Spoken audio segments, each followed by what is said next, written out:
मैं एकता सिंगल आज आपको क्लास 12 का सारणिक चैप्टर करा रही हूँ। वो है आपकी बुक एनसीईआरटी बुक का चैप्टर 4। इससे पहले आपने आव्यूह चैप्टर पढ़ा है, चैप्टर 3। सबसे पहले इसकी परिभाषा याद करिएगा। प्रत्येक वर्ग आव्यूह को एक व्यंजक या एक संख्या से संबद्ध किया जा सकता है। इस व्यंजक या संख्या को आव्यूह का सारणिक कहते हैं। यदि हमें कोई आव्यूह दे रखा है ए, एक कोटि n का वर्ग आव्यूह है, सबसे पहले इंपॉर्टेंट है वो वर्ग आव्यूह होगा। 2/2, 3/2 जो भी होगा वर्ग आव्यूह होगा। ए के सारणिक को इससे रिप्रेजेंट करते हैं इस तरीके से, या डाटे या मॉड ऑफ ए से निरूपित करते हैं। प्रथम कोटि की आव्यूह का सारणिक mod of A is equal to A की अवयव होगा। द्वितीय कोटि के आव्यूह का सारणिक कैसे निकालते हैं, ये फर्स्ट एक्सरसाइज में है आपका 4.1 में। इसका रूल लिखिएगा। अगर हमें कोई आव्यूह दे रखा है, इसके अवयव होंगे a11, a12, a21 और a22। तो हम सारणिक कैसे निकालेंगे, इज इक्वल टू, इसमें क्या करते हैं, इसकी मल्टीप्लाई इससे माइनस इसकी मल्टीप्लाई इससे, क्रॉस मल्टीप्लाई करेंगे तो हमारे पास सारणिक की वैल्यू आ जाएगी।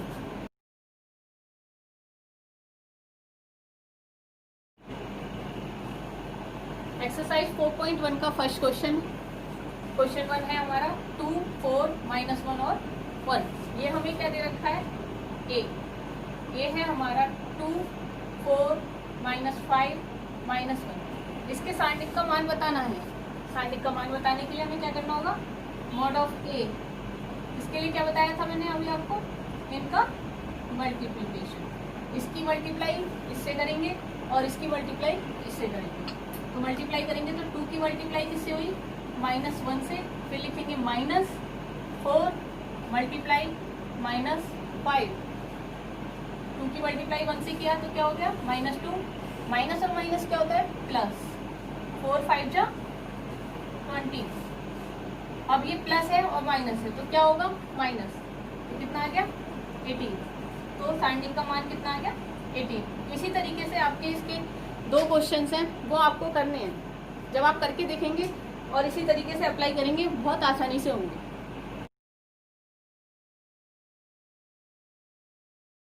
अब क्वेश्चन 5 है, ये है मैट्रिक्स 3/3 की। 3/3 की मैट्रिक्स कैसे पता चलती है बच्चों, आप देखिए यहाँ पर, ये क्या है, रो, और ये क्या है, कॉलम। तो ये कितने इसमें अवयव है, 1 2 3 अवयव हैं, और इधर है 1 2 3 3 अवयव इधर है। तो ये होगी मैट्रिक्स 3/3 की। तो ये एक वर्ग आव्यूह है। तो मॉड ऑफ ए मतलब सारणिक का मान निकालने के लिए 3/3 का देखिएगा क्या करना है हमें, 0 0 -1 3 -5 और 0। किसी भी रो के अनुदिश हम इसका सारणिक का मान निकाल सकते हैं। मैं यहाँ पर अनुदिश, तो R1 के अनुदिश पहला अवयव लिखेंगे 3। अब R1 के अनुदिश जो भी हमने लिया है उसको हम ओवरलैप करेंगे और जो बचेगा उसे हम लिख लेंगे। अब लिखेंगे माइनस। अब नेक्स्ट अवयव है हमारा -1। फिर हम क्या करेंगे, R1 तो आएगा ही आएगा, और कौन सा आएगा, ये वाला। जो बचेगा हम उसे लिख लेंगे। क्या बचा, 0 -1 3 और 0 2। -2 लेंगे तो ये रो और ये कॉलम, जो बचेगा हम उसे लिख लेंगे 0 0 3 और -5। एक एक स्टेप समझेंगे तो आपकी बहुत अच्छे से समझ में आएगा, और इसी तरीके से आप क्वेश्चन सॉल्व करके देखेंगे। तो मॉड ऑफ ए सारणिक का मान कैसे निकलेगा, 3। इसको निकालने के लिए हम क्या करना होगा, इसकी मल्टीप्लाई इससे और माइनस इसकी मल्टीप्लाई इससे। तो 0 की 0 में मल्टीप्लाई करेंगे, माइनस -1 की -5।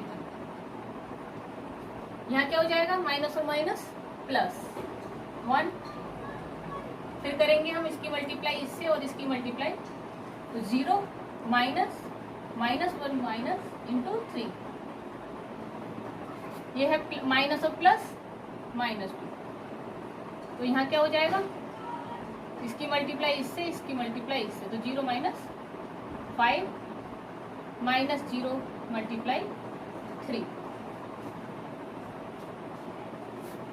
तो ये हो गया 3 जीरो की जीरो मल्टीप्लाई होगी, जीरो ही आया। माइनस और माइनस प्लस, और माइनस कितना हो जाएगा, माइनस प्लस 1, जीरो करा तो जीरो ही रहेगा, माइनस और माइनस प्लस, और कितना हो जाएगा 3, माइनस 2, जीरो की जीरो मल्टीप्लाई होगी तो जीरो ही आएगा। तो अब ये क्या हो गया, 3 जीरो माइनस 5, माइनस 5 की 3 में मल्टीप्लाई करी तो कितना आ गया, माइनस के 15, और प्लस के 3, 1 की 3 में मल्टीप्लाई करेंगे तो क्या आएगा 3। अब ये देखिए यहाँ माइनस है, यहाँ प्लस है, तो क्या होगा, माइनस, माइनस करेंगे तो क्या आएगा 12, और साइन कौन सा आएगा, माइनस का। इस तरीके से सारणिक का मान निकालें। नेक्स्ट एक्सरसाइज में आपको सारणिक के गुणधर्म लर्न करने हैं। इसके लिए फर्स्ट गुणधर्म है आपका, किसी सारणिक का मान इसकी पंक्तियों और स्तंभ के परस्पर परिवर्तित करने पर अपरिवर्तित रहता है। यदि ये पंक्ति और स्तंभ के मानों को परिवर्तित करते हैं तो हमारा सारणिक का मान अपरिवर्तित होगा, कोई इसमें चेंज नहीं होगा। यदि एक सारणिक की कोई दो पंक्तियां या स्तंभ को परस्पर परिवर्तित कर दिया जाए तो सारणिक का मान क्या हो जाएगा, बदल जाएगा। अगर प्लस होगा तो माइनस हो जाएगा, माइनस होगा तो प्लस हो जाएगा। तीसरा गुणधर्म है, यदि एक सारणिक की कोई दो पंक्तियां समान हैं तो सारणिक का मान शून्य होता है। अगर मान लीजिए हमारा कोई भी दो स्तंभ है और वो बराबर आ रहे हैं तो क्या आ जाएगा, सारणिक का मान शून्य। यह फोर्थ, यदि एक सारणिक के किसी एक पंक्ति या स्तंभ के प्रत्येक अवयव को एक अचर संख्या हो, कोई भी हम संख्या ले सकते हैं, के से गुणा करते हैं तो के का मान भी, उसका मान भी के से गुणित होगा। मतलब जो सारणिक का मान आएगा उसमें के की मल्टीप्लाई होगी। गुणधर्म 5, यदि एक सारणिक की एक पंक्ति या स्तंभ के कुछ या सभी अवयव दो या अधिक पदों के योगफल के रूप में व्यक्त हो तो सारणिक के दो या अधिक सारणिकों के योगफल के रूप में व्यक्त किया जा सकता है। ये गुणधर्म आपको लर्न करनी है पहले, फिर अप्लाई करना है। गुणधर्म 6 है, यदि किसी एक सारणिक के किसी पंक्ति या स्तंभ के प्रत्येक अवयव में दूसरी पंक्ति या स्तंभ के संगत अवयव के समान गुणजों को जोड़ दिया जाता है तो सारणिक का मान भी वही रहता है, तो कोई चेंज नहीं होता। तो ये गुणधर्म आपको लर्न करनी है। इसके बाद मैं आपको एक्सरसाइज कराती हूँ, वहां मैं अप्लाई करना आपको सिखाऊंगी।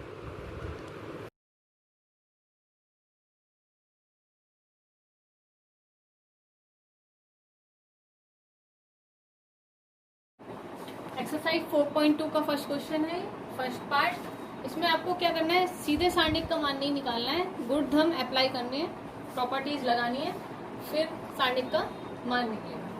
अब हम यहाँ पर प्रॉपर्टीज हमें जितना हो सकता है जीरोज बनाइए, या तो कॉलम में या रो में। तो सबसे पहले हम यहाँ पर देख सकते हैं, अगर इन दोनों को हम प्लस कर देंगे तो इसके इक्वल हो जाएगी। तो ये गुणधर्म था, अगर दो कॉलम इक्वल हो जाए तो क्या हो जाएगी, सारणिक का मान शून्य आएगा। हम सबसे पहले क्या लेते हैं, लेफ्ट हैंड साइड, यह है हमारी x y z a b c, x plus a y plus b z plus c। इसे सॉल्व करने के लिए अब आप देखिए, ये है कॉलम, ठीक है, ये C1 C2, इसे कहते हैं C1 C2 और C3, ये कॉलम होते हैं, और ये क्या है, रोज, R1 R2 R3। यदि आप कॉलम में कोई भी अप्लाई कर रहे हैं रूल तो कॉलम ही यूज करना है, रो में करेंगे तो रो में। अब मैं यहाँ पर कॉलम में अप्लाई कर रही हूँ। कॉलम में क्या करना है मुझे, C1 में अप्लाई करेंगे हम, C1 और C2 को प्लस कर देते हैं। तो क्या कर लिखेंगे, C1 में C1 plus C2, C1 plus C2 करिए तो A plus X plus A Y plus B Z plus C। C1 में अप्लाई करा है इसलिए C1 में लिखेंगे, C2 ऐसा ही लिखेंगे हम, C3 भी ऐसे लिख देंगे। अब आप देखिए दो कॉलम इक्वल हो गए, अगर हम इन्हें माइनस करेंगे तो एक पूरी हमें क्या मिल जाएगी, कॉलम 0 मिल जाएगा। तो हम क्या लिख सकते हैं, C1 plus C1 minus C3, C1 minus C3 करेंगे तो 0 हो जाएगा, 0 0 A B C, X plus A y plus B और z प्लस।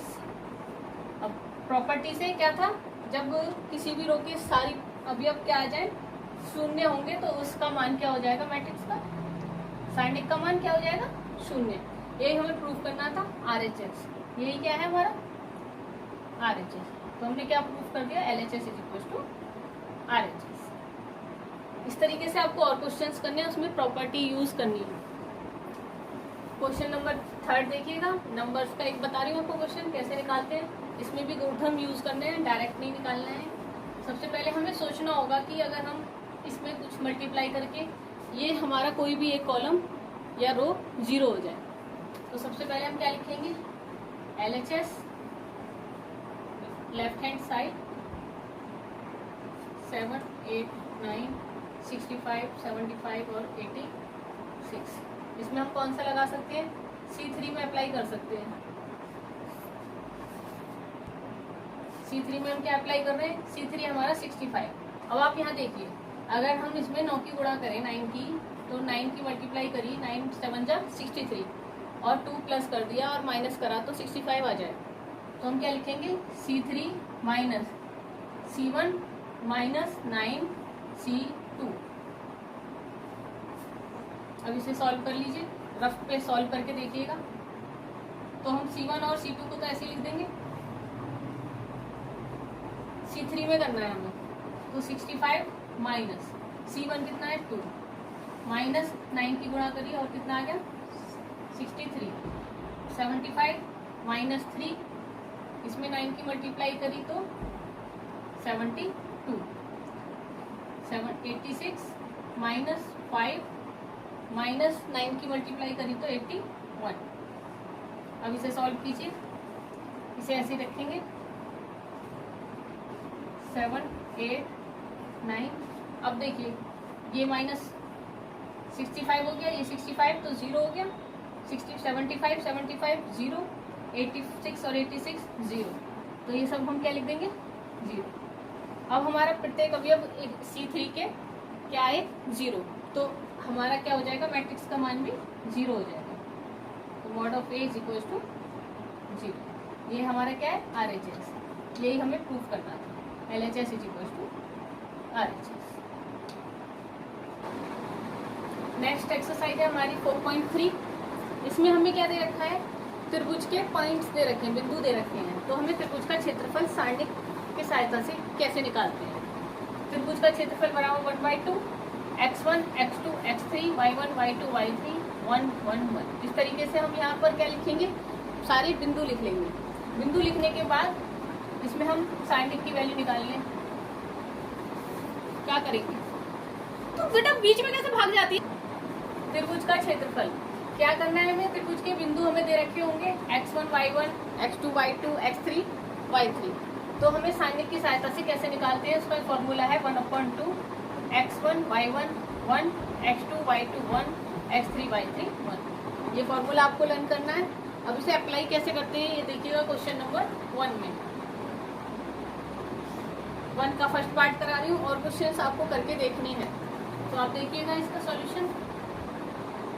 त्रिभुज का क्षेत्रफल बराबर होता है 1/2 x1 हमारा ये होता है x1 y1 x2 y2 x3 y3। Value रखेंगे हम, x1 है 1, y1 है हमारा 0 1, x2 है 6, y2 है 0 1 4 3 1। इस तरीके से हमने वैल्यू रखी। अब हम इसकी वैल्यू कैसे निकाल सकते हैं, 1/2 रखेंगे 1, वही करेंगे, जो बचा हम लिख देंगे 0 1 3 1 माइनस 0। 0 के सारे अवयव 0 ही आएंगे, फिर भी लिख लीजिए आप इसे। कैसे लिखेंगे, तो यहाँ पर हम करेंगे 6 1 4 1 प्लस 1, ये जो बचा है वो हम लिख लेंगे। तो क्या बचा 6 4 0 3। इसे सॉल्व करेंगे, 1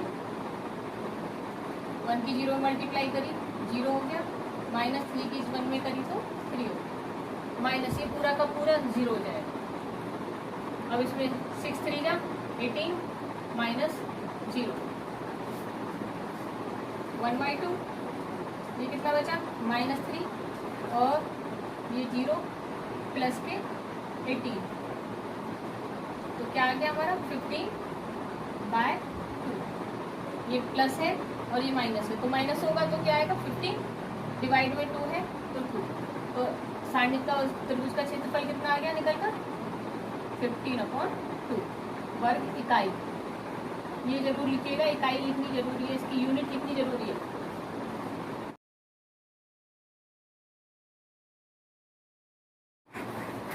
एक्सरसाइज 4.3 का सेकंड क्वेश्चन है। ये है दर्शाइए कि बिंदु ए बी और सी हमें दे रखे हैं। ये क्या है संरेख है।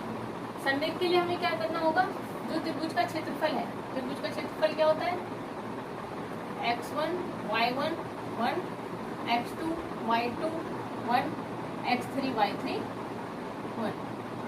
ये फॉर्मूला लर्न करना है आपको। इसमें हमें क्या करना है, अगर त्रिभुज का क्षेत्रफल 0 आता है तो वो क्या होगा संरेख होगा। संरेख के लिए अब हमें यहाँ पे वैल्यू रखनी होंगी इनकी। x1 हमारा ये है, y1 x2 y2 x3 और y3। तो x1 की वैल्यू रखेंगे तो क्या आया a y1 b plus c 1। अब रखेंगे हम x2 b, y2 है हमारा c plus a 1, c a plus b और 1।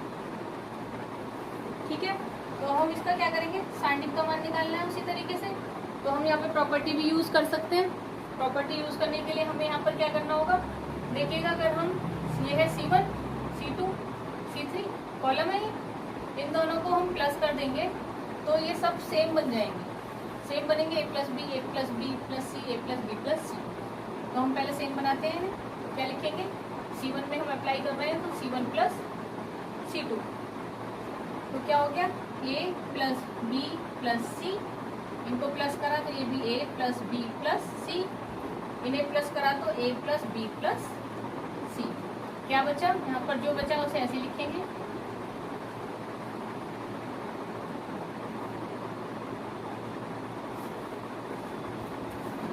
नेक्स्ट एक्सरसाइज है आपकी 4.4। इसमें आपको उपसारणिक और सहखंड निकालने सीखना। इसको देखिए कैसे करते हैं। सबसे पहले डेफिनेशन लर्न कीजिए। सारणिक के अवयव AIJ का उपसारणिक एक सारणिक है जो IV पंक्ति और जेवा स्तंभ जिसमें AIJ स्थित है को हटाने पर प्राप्त होता है। अवयव AIJ के उपसारणिक को किससे रिप्रेजेंट करते हैं, डिनोट करते हैं MIJ से। दूसरी डेफिनेशन है, एक अवयव AIJ का सहखंड जिसे AIJ द्वारा व्यक्त करते हैं। और जहाँ पर हमें AIJ कैसे निकालेंगे, AIJ इक्वल होगा -1 की power i plus j MIJ। सबसे पहले हमें उपसारणिक निकालनी है। उपसारणिक निकालने के बाद हम क्या निकालेंगे, इसके सहखंड। क्वेश्चन नंबर 1 का फर्स्ट पार्ट मैं आपको करा रही हूँ। सेकंड क्वेश्चन आपको खुद करके देखना है। जिस तरीके से मैं करूँगी उस तरीके से करके देखना है। देखिएगा, इसमें सबसे पहले आपको पता होना चाहिए अवयव कौन कौन से हैं। इसे कहते हैं A11 A12 A21 और A22। दूसरी रो का पहला अवयव, दूसरी रो का दूसरा अवयव, पहली रो का पहला अवयव, पहली रो का दूसरा अवयव। इस तरीके से हम इनके अवयव लिखते हैं। अब हमें A11 का उपसारणिक निकालना है, तो क्या लिखेंगे हम, A11 की उपसारणिक। इसे डिनोट करेंगे M11 से। अब इसे निकालने का तरीका देखिएगा। ये 2x2 मैट्रिक्स है, तो रो में 2 कॉलम। ये कौन सी मैट्रिक्स हो गई, 2x2। अब देखिएगा M11 कैसे निकालते हैं। सबसे पहले हमें A11 निकालना है, तो उसे ही हम ओवरलैप करेंगे और इसी का रो। तो क्या आया आंसर 3। तो क्या लिखेंगे 3।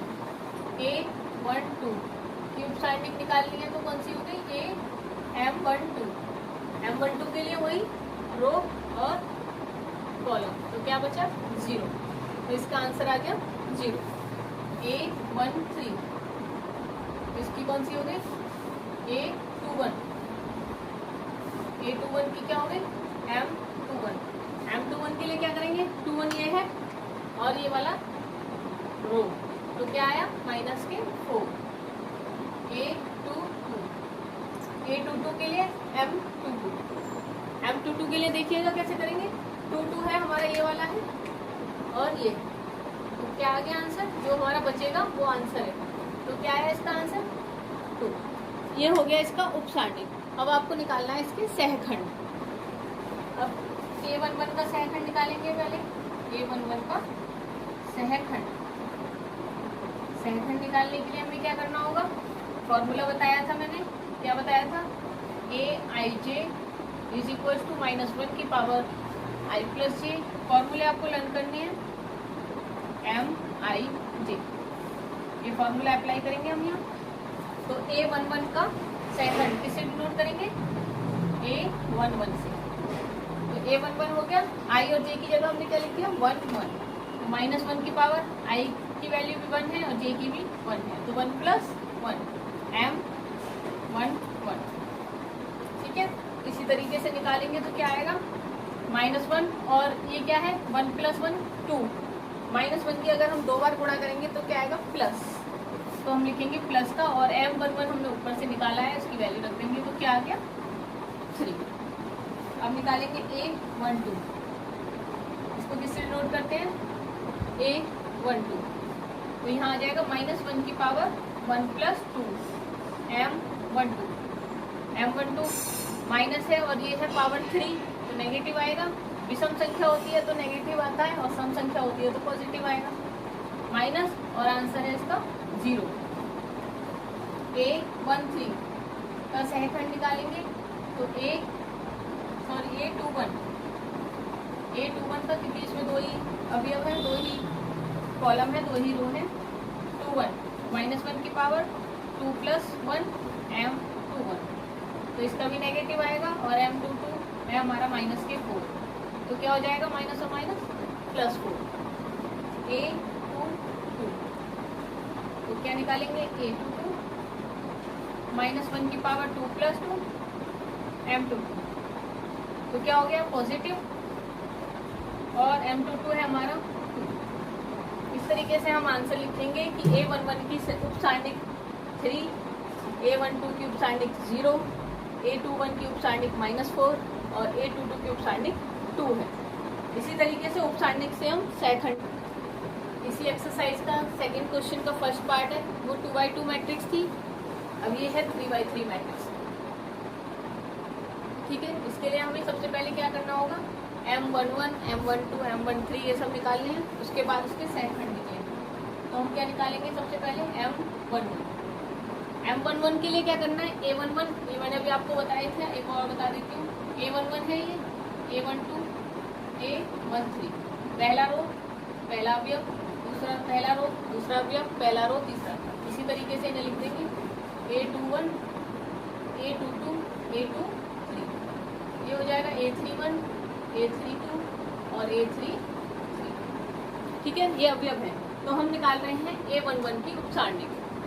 A11 की उपसारणिक निकाल रहे हैं तो मैंने आपको बताया था, इसी तरीके से हम करेंगे। 1 का निकाल रहे हैं तो उसे हम छिपा देंगे, ओवरलैप करेंगे, जो बचेगा वो हम आंसर में लिखेंगे। तो हमारा क्या बचा 1 0 0 1। ठीक है, तो क्या आ जाएगा, इसकी मान निकालेंगे तो 1। डायरेक्ट करिएगा थोड़ा सा, या एक बार निकाल के दिखाती हूँ, इसकी मल्टीप्लाई इससे, इसकी मल्टीप्लाई इससे, तो 1 1 जा 1 और 0 0 जा इसी में, तो आंसर आ गया 1। M12 निकालेंगे तो A12 का निकालना है हमें, तो ये हम करेंगे, और ये तो जो बचेगा हम वो लिखेंगे। क्या बचा हमारा 0 0 0 1, तो क्या आ जाएगा, डायरेक्ट करेंगे 0 0, आंसर 0। M13 के लिए वही करना है हमें, लिखिएगा इसके अभी अब 0 1 0 0, तो आंसर आ गया इसका 0 और 0। अब निकालना है हमें M21 के लिए इस तरीके से करेंगे, जो बचेगा वो लिख देंगे 0 0 0 0 0 0 1, तो इसका आंसर आ गया, इसकी मल्टीप्लाई करी 0 आया, इसकी मल्टीप्लाई करी आंसर आ गया 0। अब निकालेंगे तरीके से करना है आपको, ये नहीं लेना, ये नहीं लेना, सिर्फ लेना है 1 0 0 1 0 0 1। तो क्या आ गया, इसका आंसर आ गया 1 -0 1। M23 निकालेंगे इस तरीके से, तो क्या आ जाएगा 1 0 0 0। जो जो बचता है उसे लिखते चले जाते हैं और इनकी क्रॉस मल्टीप्लाई, तो क्या आ जाएगा आंसर 0। अब निकालेंगे हम M31, जितने भी अवयव हैं उतने ही उसकी उपसारणिक निकालेंगे। M31 निकालेंगे तो क्या हो जाएगा, ये वाला बचा, जो हमारा बचा वो लिख लेंगे, क्या बचा 0 0 1 0, तो आंसर इसका आ गया 0। क्रॉस मल्टीप्लाई करेंगे 0 आ जाएगा। इसी तरीके से निकालेंगे M32 निकालने के लिए यही अप्लाई करेंगे हम 1 0 0 0, क्या आ गया आंसर 0। M33 निकालने के लिए वही करेंगे हम, तीसरा रो और तीसरा ही कॉलम, तो बचा 1 0 0 1। क्रॉस मल्टीप्लाई करेंगे तो 1 आ जाएगा और ये 0, तो क्या आ गया आंसर 1। अब ये हमारे निकल गए यहाँ पर उपसारणिक, प्रत्येक अवयव की हमने उपसारणिक निकाली है। अब हम निकालेंगे इसके सहखंड। सहखंड के लिए क्या करना है हमें, फॉर्मूला बताया ही था मैंने, aij इज इक्वल टू -1 की power i plus J mij, ठीक है। इसे अप्लाई करेंगे a 1 1, तो -1 की पावर 1 + 1 m 1 1। डायरेक्ट लिखेंगे थोड़ा सा, अगर यहाँ सम संख्या आती है तो प्लस, विषम आती है तो माइनस। तो ये सम है 1 + 1 2, तो ये प्लस का आएगा, और m11 हमारा क्या आया था 1, तो यहाँ क्या लिख देंगे 1 a 1 2, वही -1 की पावर 1 + 2 m 1 2। ये 3 है, नेगेटिव आएगा, और हमारा क्या आया था 0, नेगेटिव होगा और 0 में मल्टीप्लाई तो आंसर आएगा 0। a 1 3, -1 की पावर 1 + 3 पॉजिटिव हो गया, और क्या आएगा 0 है तो 0 हो जाएगा। a 2 1 के लिए -1 की पावर 2 + 1 m 2 1। इसमें हम देखेंगे m21 हमारा आया था 0 और नेगेटिव है, तो भी क्या आएगा 0। a 2 2, -1 की पावर 2 + 2 m 2 2। अब आप देखिएगा यहाँ पर m22 क्या है 1 है, और ये क्या है पॉजिटिव है, तो आंसर क्या आया 1। a 2 3, -1 की पावर 2 + 3 m 2 3, तो ये है विषम, नेगेटिव आएगा, और m23 क्या है 0, तो 0 हो जाएगा। a 3 1, -1 की पावर 3 + 1 m 3 1, तो क्या हो जाएगा पॉजिटिव, और m31 की वैल्यू है हमारी यहाँ पर 0, तो ये हो गया 0। a 3 2, -1 की पावर 3 + 2 m 3 2। अब m32 की वैल्यू है हमारी यहाँ पर 0, और ये आ रहा है नेगेटिव, तो भी आंसर क्या आएगा 0। a 3 3, -1 की पावर 3 + 3 m 3 3। अब यहाँ पर देखिएगा ये भी पॉजिटिव आएगा क्योंकि 6 है, और यहाँ पर हमारी वैल्यू आ रही है इसकी 1। तो हम यहाँ पर क्या बता सकते हैं, सारणिक के प्रत्येक अवयव की उपसारणिक ये है, और ये क्या है इसके सहखंड। कोफैक्टर निकालना सिखा दिया है अब आपको। नेक्स्ट होगा आपका चैप्टर 4.5।